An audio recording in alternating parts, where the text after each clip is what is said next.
Hello, so welcome to another reading vlog. This week, to be honest, I'm starting the week out very stressed about trying to sell my house and trying to sort things out with the council in order to do that. But I'm hoping that won't last the whole week and I can manage to get some brain power out of that and into reading. So I have a few things that I want to be reading. Firstly, we have The Sudden Appearance of Hope by Claire North. So this is a book about a woman who, when people can't see her, they forget about her. The back of the book talks about like her father forgetting to drive her to school, her mother setting a table for 3, not 4. So I think maybe when she's younger, it's like a slow progression into people forgetting about her until eventually, it says here, no matter what I do, the words I say, the crimes I commit, you will never remember who I am. So it's a little bit like Addie LaRue, but I think, I haven't started this yet, but I think it's going to be more about like the actual things that you might be able to do if no one remembered you, rather than like Addie LaRue is more of an emotional journey. I have read a couple of things by Claire North before that I really liked, or at least I liked somewhat. I am a little bit worried about how long this is and how long it might take me to get through it, especially as I said, since I've got some stressful things going on. That will take some of my focus away, but we're going to try and get through as much as we can of this week. I also have another long book that I want to try and get to this week. Again, this one I almost definitely won't finish this week, but we're going to try and get maybe halfway. So that is Malice. So I've got it on ebook. So this will be the book I read just before bed when I want a book that I can read like with the lights off, ready to go to sleep. But often I don't get that much of that book read because I just fall asleep while I'm reading it. Anyway, so I'm reading Malice by John Gwynne. I haven't really read much yet. I think I've just read the first chapter. We kind of get an introduction. There's like a prologue with some guy making some kind of sacrifice to the gods so that he could get into a position of power. And that seemed intriguing. But then the first chapter, we're off following this young boy who's kind of just up to shenanigans at this tournament thing. I wasn't that interested in him. But I think this is kind of becomes like a sprawling epic fantasy, somewhat grimdark. I don't really know, but I wanted to read this because Becca in the Books is reading this series or doing a read along with her book club thing. So we're going to see how we go with that. As well, I am listening to the audiobook of Mirrored Heavens by Rebecca Roanhorse, which is the last book in the Between Earth and Sky trilogy. To be honest, I'm not loving it, and I think I'm 70% of the way through or something. The first book had a lot of promise, the second one not so much. The third one, mostly we seem to be spending a lot of time preparing for some kind of like final battle or something, and it's just not really pulling me in. The characters aren't as interesting as they were in the first book. Like there's a lot of cool ideas, some kind of dream magic, we've got gods influencing the real world, but also for a lot of this book I feel like nothing really interesting is happening. But I do want to finish the series off, so I'm going to try and finish that. And then I think if I can get through that, I also have the audiobook of Station 11 by Emily St. John Mandel. But I guess we'll see how we go, since this week is a bit of a mystery. Although, actually, we should end the week with a rubber duck race in the river. So maybe when I'm feeling stressed, I should just try and remember that. That's a good idea.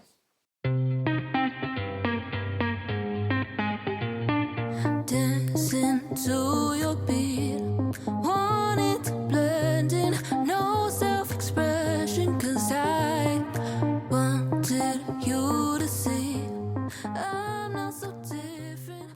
Hello, so I have chopped my hair. Actually, maybe in this lighting you can't see it that well, but I do feel the need to say that I had planned to cut my hair for summer.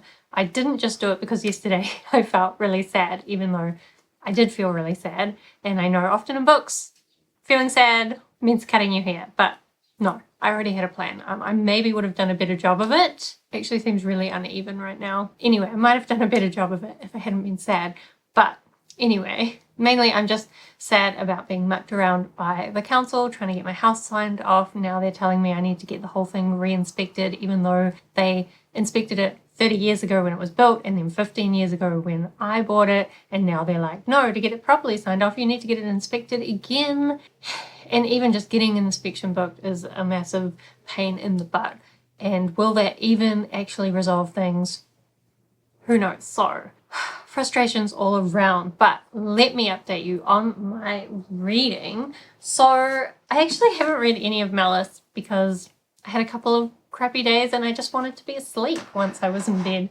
But I did manage to get a little bit into The Sudden Appearance of Hope. Page 82, it's saying, and this is weird. This is not really what I was expecting, or it kind of is. So we're following Hope, and she's kind of this criminal. She's doing things on the dark web. She's stealing diamonds. She's traveling around the world, talking to different people. But of course, every time she talks to someone, it's her first time meeting them. And she talks a lot about how she's gotten really good at first impressions because that's all she has. But also, like, if she tries talking to someone and it doesn't work out, she can just go away, come back, try again. There is definitely a bit in here as well about her loneliness, and also just some weird bits where she'll like suddenly do a list of like definitions or something like that. Like there was one list of like different sun gods. So that's kind of strange. But actually, the strangest bit in here that I think is going to play a big part is this app called Perfection. So in the beginning, she's at this fancy hotel planning to steal some diamonds, and she meets these women, and one of them she really likes. That woman commits suicide. So she does a little bit of investigation and finds out that all these women are using this app called Perfection. And the idea is that you give it access to all your data, and then it will tell you things you need to do to become more perfect. And if you do them, you get points. And when you get enough points, you get into like exclusive clubs and like special rewards. And I mean, I'm only 80 pages in, but I feel like this app Perfection is going to play a really big part. But our main character hates it, of course, like any normal person would, or any non-fake person. I'm just remembering a part that I really loved. I lost 5 stone through Perfection, said a British woman I swam with in the Salt Lagoon. I'm at 750,000 points, and it automated my online shop because I was buying too many fatty foods. Put me on a seasonal diet of greens and nuts. Isn't it wonderful? I looked at her, a perfect body, the perfect shape, the perfect curves, the perfect teeth, the perfect hair, the perfect smile, and I realized I hated everything about her, and everything about me, and everything about this place, and snapped, when was the last time you fucking thought for yourself? I loved it. So there's definitely bits of this that I'm not enjoying, but then every now and then I'm really feeling it. So I don't know. I actually had a look and I can see the average rating for this is really low, and I feel like it's probably because it's not what people expected. But I do think maybe it could be good. I'm going to keep reading this for sure. The other thing is Mirrored Heavens. I keep going to say that, but there's no that at the start of the title. So Mirrored Heavens, I think I have about an hour and a half of audiobook listening time to go. I am starting to feel like things are starting to happen, but you know, I'm quite far through the book. So for things to just be starting to get interesting is quite late. And I still just don't feel like a lot of the stuff that's happening, like, does it matter? Is it important? Probably the most interesting thing is this prophecy, and one of our characters is kind of trying to manipulate the prophecy to like make the prophecy come true, but come true in the way that he wants. So that is an interesting approach to prophecy, but I don't think it's going to work out for him. I'm actually wondering if nothing's going to work out for any of our characters. I guess we'll see. I don't know when I'm going to finish that. I might try and do some housework today while I wait for replies to my emails that I probably won't get replies to. I'll probably do some housework while I do that, and then maybe I can try and finish Mirrored Heavens while I do that. Honestly, part of me just wants to go back to bed and cry, but that's not going to solve anything and certainly not going to make me happier, so we're going to try and just get shit done while the council and everyone else mucks around, and maybe one day comes back to me. I don't know.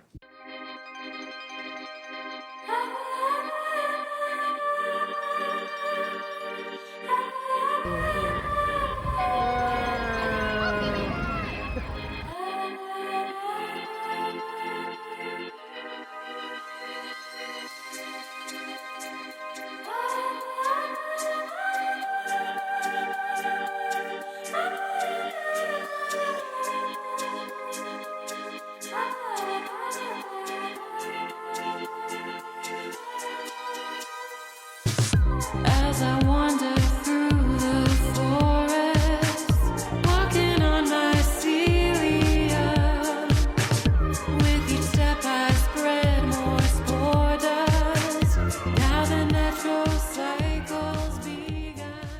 Okay, so I was about to say to you that it's already Saturday, and then I realized it's already Sunday. This week really got away on me. I think just having to call the council every single day took away every scrap of motivation that I had. So I haven't done much of anything this week, and I'm kind of just gonna write off last week. I made some progress with the council, sort of, and now we're back into waiting a couple of weeks to see what happens next. So let's forget about that week. I might extend this vlog because I feel like I barely started it, and I'm hoping that next week will be better, but I guess we'll see. In terms of reading, I have been managing to get through this a little bit in the evenings, and I'm nearly halfway, I think. Yeah, nearly halfway, like a few pages short of it. And I have mixed feelings about this book. In some ways, I'm really loving it. Like, every night I want to pick this up and try and read a little bit because I want to know what Hope is up to next. In fact, I haven't been reading any more of Malice because I always just want to know what is happening in this book. However, I do understand the low rating of this, and I can see a lot of people saying they DNF'd it, and again, I can understand. It took me a while to feel engaged in it, and even then, sometimes I don't really feel engaged in it, but I keep reading because I know things are going to go wrong. So it's like kind of like watching a car crash. Also, it's told in like a non-linear way. So some bits are like so emotional when these, like, she's experiencing what it's like to have these people you care about no longer remember you. But also the stuff that's happening with her trying to take down this company that runs Perfection is like high action, really intense. Is it realistic? Maybe not. Is there sometimes like weird, extended philosophical sections that sometimes I like, and other times I'm like, I don't think this is quite pulling off what you're trying to pull off. And a lot of the writing is quite creative and literary, which isn't always to my taste. But then there'll be other times, let's see if I can kind of find an example here. There'll be parts where all the sentences are just like really short words. And it's often like in this case where she's trying to escape something. And it kind of means that she's like panicking, and a lot of this is like how she's coping with it. But because your eyes are like flying down the page as you read all these tiny short sentences, I think it almost like gives you the frantic, like panicked feeling that she's feeling. And I really love the way that it's managed to capture that feeling and like make you as the reader feel it. So there's parts of this that I think are amazing, but then in the rest of it, I'm like, is this well written? I'm not sure. So I have conflicted feelings about it. I guess I will keep reading it. I mean, I'll definitely keep reading it because I want to know what happens next. But is it gonna go anywhere? Who really knows? I guess we'll see. Oh, also, I went for a run this morning and I did finish off reading The Mirrored Heavens. No, Mirrored Heavens. No, the. So I finished that off and I feel very ambivalent about it. It was fine. It felt quite predictable and stereotypical at the end. I feel very frustrated because I think the first book had a lot of promise. It had like a really interesting structure that pulled you in, and all the characters felt very distinct and interesting. And this idea of these different characters being avatars of the gods in this conflict between the gods that's playing out between the different people, like that was really interesting. And then I don't know that it did enough with that, or what it did do with it wasn't as interesting as it could have been. I think maybe if you're a more character-based reader, you might like it better, because I just don't think the plot was strong enough in the end. But at the same time, I was also disappointed because I didn't feel like the character development was there. But sometimes I think that when character-based readers are like, oh, I loved it, so maybe that's the case here. Anyway, since I finished that off, I decided to pick up Station 11, which is a well-loved book. I thought it was supposed to be like a post-apocalyptic type situation where there's been a pandemic, now everyone's dead, and we're following this traveling theatre group as they deal with the situation. And it is that. But the first chapter followed kind of this guy in the situation where the pandemic is first occurring. And after I got over the fact that this wasn't what I was expecting, I actually kind of liked it, especially there's a bit where he's like doing some unhinged panic buying, and like, don't panic buy. It just makes everything worse for everyone. But I kind of enjoyed the reading experience for that bit. So it kind of like, it just got me into that character story and interested in that. And then it did like a big time jump. So we did get to the post-apocalyptic section where we've kind of got all these young kids just trying to survive, including this theatre group that we're following. And I don't care about any of them. So I'm not very far through the audiobook. 2 hours in, and it's a 10-hour audiobook. So I guess I'm 20% of the way in. I think what I'll do is on my next run, I'll give it another go. But if it's not pulling me in, then I will probably DNF it. A lot of people talk about how great this book is, but I'm just suspicious it might not be the kind of great that I like. Mostly so far I find it kind of boring. People have said it's a really beautiful story. I don't know. I don't see it yet, but admittedly, not very far in. So I'll try and give it a little bit more of a chance. Okay, so please ignore the fact that it is 2 days later and I am still wearing the same clothes. But we have moved on from council drama. That was last week's drama. But don't worry, it will return in future weeks. But for now, this week, we've moved on to lawyer drama. And I'm waiting for my lawyer to call. Will he call? Do I need to send him an email to hurry him up? And when he does call, will he say useful things or annoying things? I don't know. Anyway, I wanted to go for a run this morning so I could continue my audiobooks. Like if I don't like Station 11, I have another audiobook lined up that I'm super excited about. So I wanted to go for a run also just because I want to have a shower and feel like physically better than just sitting around the house in waiting mode. But anyway, that's not what's happening. We're just going to be waiting for lawyers. Fun times, fun times. Anyway, I have also been reading The Sudden Appearance of Hope, and I'm now, I think, just 100 pages from the end. So if I'm stuck waiting all day, I have some booktube video stuff I want to do today, but also I might try and finish this off. I guess we'll see. I will admit I started to lose interest a little bit, and then it kind of got crazy again, but to the point where it almost jumped the shark a little bit. Was bizarre. I've kind of lost any sense of like realism to this story. And there's definitely still like little bits that I will really enjoy and I think just hit the mark so perfectly. And then there'll be other bits like it's so scattered all over the place, hitting different topics. And sometimes just the way it will hit certain topics is very abrupt and jarring, and I'm kind of doubtful about the way it's approaching certain issues. Like I feel like it's written in a way where whatever side of the issue you're on, you could interpret it as being on your side, and I don't necessarily appreciate that. And I just don't feel like a lot of these issues that it's touching on are even adding anything to the story. I don't know, maybe if you want to talk about like the very deep underlying themes, you could connect things, but I mean, everything's connected if you want to go that deep. So I'm so conflicted about this book. Like, there's parts of it I really loved. I would love to see this adapted into a movie, because I think if the movie was good, this could be amazing. And I would love to just be able to say to people, have you got perfection? And have them know what the hell I'm talking about. But also, like, I probably at this point can't really recommend this book, even though, like, I can see some people would love this, but I don't actually know how to tell you what kind of people that would be. Like, would it be you? I think best chance is probably no. But for some people, like there's parts of this I love. Oh, it's going to be one of these books where I'm like, oh, it's so, could have been something great, but it hasn't quite got there. Like parts of this are 5 stars and then other parts are probably 1 star.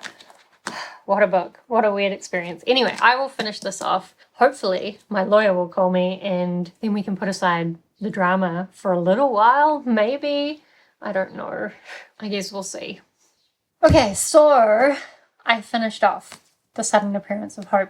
And I have to say, the ending especially was very unsatisfactory to me. In the end, I feel like in a lot of ways our main character has kind of just come back to where she could have been all along. And I'm not really confident that anything about the whole perfection saga has changed her in any way, although maybe that was the point. I don't know. I feel like you could have a lot of theories about what Claire North was trying to say with this book, and would any of them be true? Maybe, maybe not. I mean, this is kind of like a little bit more like literary sci-fi, and maybe that is the point of literary books, not necessarily to say anything, but to like start thoughts happening. It is definitely true that I will be thinking about this book for a long time. Like, the ideas in this were definitely impactful, and that they made me think about things, and just like the whole concept of how Hope was having to live her life. Actually, what I would love would be to get like a novella from the perspective of one of these people that Hope is working with, but only like the stuff that they remember, because so often she has to like make recordings, or like they have to write notes about what has been agreed when she's there, because once she leaves they won't remember the conversation anymore. So if you were getting the story just from their memories perspective, it would just be like random recordings, and you'd have to decide, well, I have no memory of this recording, but it shows me talking to this woman, so I guess it happened. Like, you definitely have in here the characters being like suspicious about what's really going on because they don't remember things, and Hope's almost like expecting them to be suspicious because she knows that's the mental process that they're going to go through, that they're going to start doubting whether she's even real because they don't remember her. They just have all these notes and recordings of her. I don't know. I do also think that this could be great as a TV show. I know I said movie adaptation before, but I think there's enough in here that it could be a TV show. It could be really cool. Someone should do it. So I'm kind of conflicted about this, because in some ways I really loved it, but also the writing was... Again, sometimes I think it did such a great job of building the atmosphere, but other times it was just so rambly, and the things she would say would be so jarring, and like there would be these massive side tangents and like weird metaphors and lists of definitions. Like, the writing was not something I enjoyed at all. And some of the ideas I didn't like either, but some of it, amazing. So I don't know. I think this is probably justified in having a low rating, but also I kind of enjoyed my time with it. Who knows how I feel about that. Anyway, then as well, yesterday I went on a run, and I think I managed to get about 2/3 of the way through Station 11. So halfway through my run, I was still like, should I DNF this? I definitely could, but a few things had happened that I was interested in. So I decided to keep going till I got home, and now I've realized I'm 2/3 of the way through, so I may as well finish it off, because I think at 2x speed I'll only need to listen to another hour and a half, so I may as well finish it off. Even though I'm probably still conflicted about it, I think part of my problem with it is, again, kind of this literary writing style, I think, is what it is. So much of the story is told from a high level, where we're kind of skipping over these characters' lives. And whenever it will like drop into the scene and like properly take us along on the character's experience, that's when I start to get invested. That's the kind of storytelling I prefer. And then when we're just getting like skimming through their lives, a few dialogues here and there, but mostly just like explaining things to us, even when some of the writing will be quite emotional, I feel like the lines don't hit me because I haven't been pulled into the character's experience as well. So this book is sold as being like a post-apocalyptic story following this theatre troupe after this pandemic. Not really. I had also heard that this was like a short story anthology of connected short stories. That's not really it either. It's more of like a multi-perspective story told non-linearly. We're definitely getting bits before the pandemic, bits during the pandemic, and then some post-apocalyptic bits, and then also kind of like some post-rebuild bits. But also, most of the story is really about this actor and like his relationships, his ex-wives, and then some other random people that he's connected to, like their perspectives of this pandemic and the events before and the events after and the events during. And then the theatre troupe that we're kind of following in the post-apocalyptic type situation is more of like younger people that have these weird reminiscences. Like, some of them don't even remember before the pandemic, before civilization broke down, but those of them that do have like these weird ideas, like kind of romanticizing things like refrigerators and television screens because they seem like such magical things from before. And I like some of the ways that is described, and I think that's definitely something that could make you appreciate more about what we have now that we could lose at any time. So I like the little bits of that we're getting, but we're not getting that much of that. Mostly, as I said, it's about this actor and his relationships with his different wives. There was one bit where we follow one woman who's kind of like gaining freedom from an abusive relationship, and that was very satisfying to read. But a lot of it is kind of just contemporary nonsense, toxic relationships, which isn't my favorite, but at least those parts tend to be dropping more into scenes that I can enjoy. So anyway, I think the summary is that this isn't the book I was expecting at all. I don't think it's to my taste, which is maybe what I expected, but there's enough that I'm enjoying that I'm willing to keep going at this point, since I made it 2/3 of the way through anyway. The only other thing I've really talked about, I think, this week is Malice by John Gwynne. I'll pick this up in my next vlog. And I finished Married Heavens earlier in the week, which I think I made clear that it was fine, but it wasn't everything I might have hoped that series would be from the first book. So that's my reading for the last week and a half. Let me know if you've read any of the books I talked about, because I would love to chat with you about them down in the comments, or let me know what else you've been reading lately. Do subscribe if you'd like to see more of my bookish videos. Otherwise, thank you so much for watching. I hope that you are doing well, and I will see you next time.